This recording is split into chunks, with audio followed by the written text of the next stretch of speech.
How Islam began in under 10 minutes. Not a problem. We've started. Okay, so travel back in time with me to a land far, far away and long, long ago. Mecca and Arabia, about the year 570. Mecca is important for 2 reasons.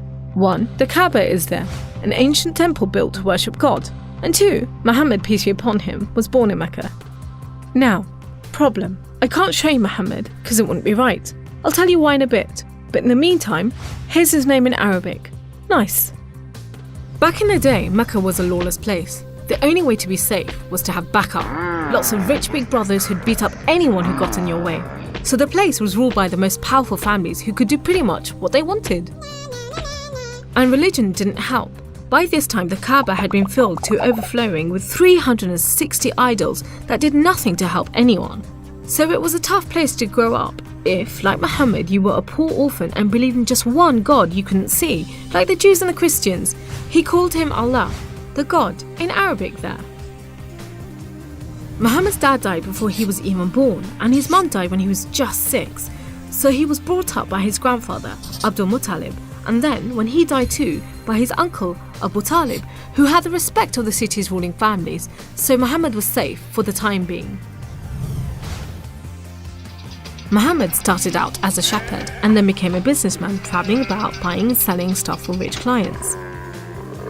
When he did some work for a rich widow called Khadija, she was so impressed by his honesty and skill that they ended up getting married, and for a while it looked like Muhammad was going places. Well, he was, but not how you think. Every year in the month of Ramadan, different calendar, different names for the months, there was a big party around the Kaaba when people made sacrifices to the idols. Muhammad hated it, so he'd get out of town and sleep in a cave he'd found on top of a nearby mountain.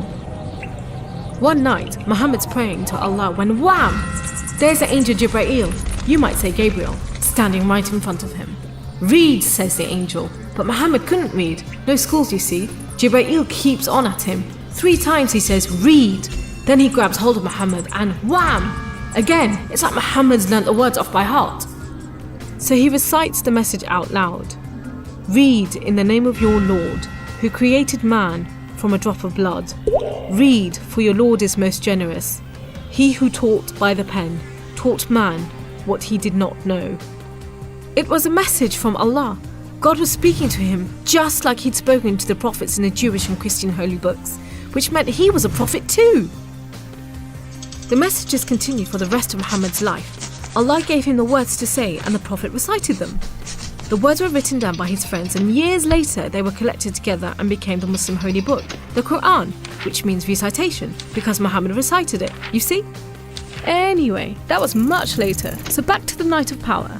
Muhammad tells his family, then his friends, and eventually everyone about Allah, that he's the one and only God, that he wants everyone to be treated fairly, and long story short, it didn't go down well with the ruling families of Mecca, who liked things just the way they were, thank you very much.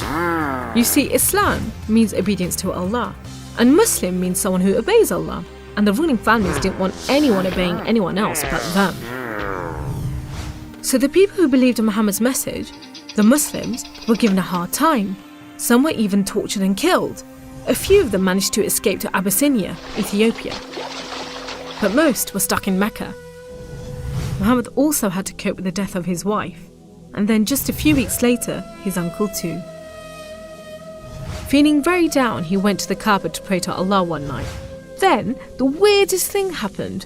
Jibreel turns up, sits him on a winged horse called Al-Buraq and flies him all the way from Mecca to Jerusalem. He prays with all the prophets who have ever lived. Then, he's taken up to the heavens to chat with some of the prophets, and then into paradise itself, where Allah tells Muhammad to pray 5 times a day and to stay strong. He's returned to Jerusalem and then flies back to the Kaaba in Mecca.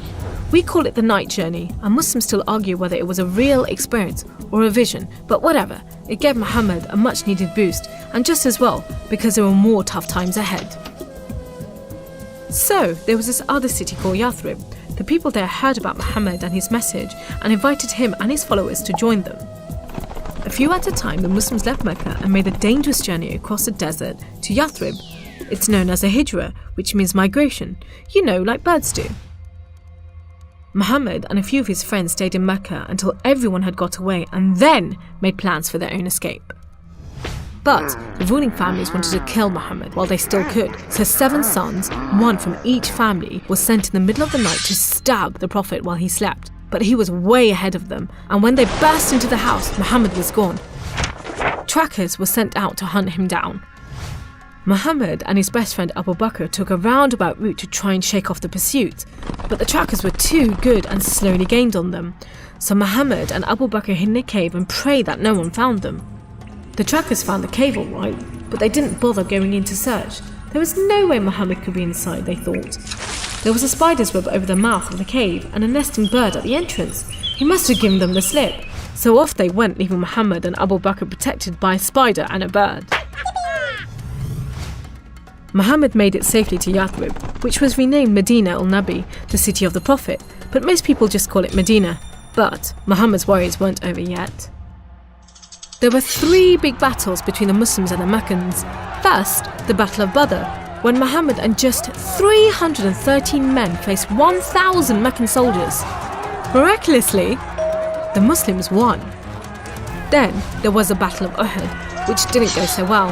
Some of Muhammad's men disobeyed his orders and ran off during the battle to raid the Meccans' camp, and so the Muslims were outmaneuvered. Then there was the Battle of the Trench. Medina was protected on 3 sides by mountains, so when the Meccan forces advanced in the city, the Muslims just dug a deep trench. The Meccans made camp, but the weather was terrible. Pouring rain put out their fires and howling winds blew down their tents. Eventually they gave up and went back to Mecca. It was all a bit embarrassing. They were losing the respect of the local tribes who were flocking to join the Muslims.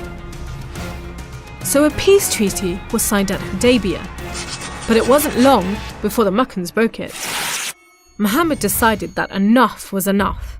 By now he had over 10,000 men, so he led them across the desert to Mecca. The ruling families realised they'd made a huge mistake, but it was too late. All they could do was surrender and hope that the Muslim army killed them quickly. But Muhammad said there should be no more fighting. He rode into Mecca and went straight to the Kaaba. He circled it 7 times anti-clockwise and smashed all the idols, rededicating the Kaaba to Allah. And that's why I'm not going to show you Muhammad.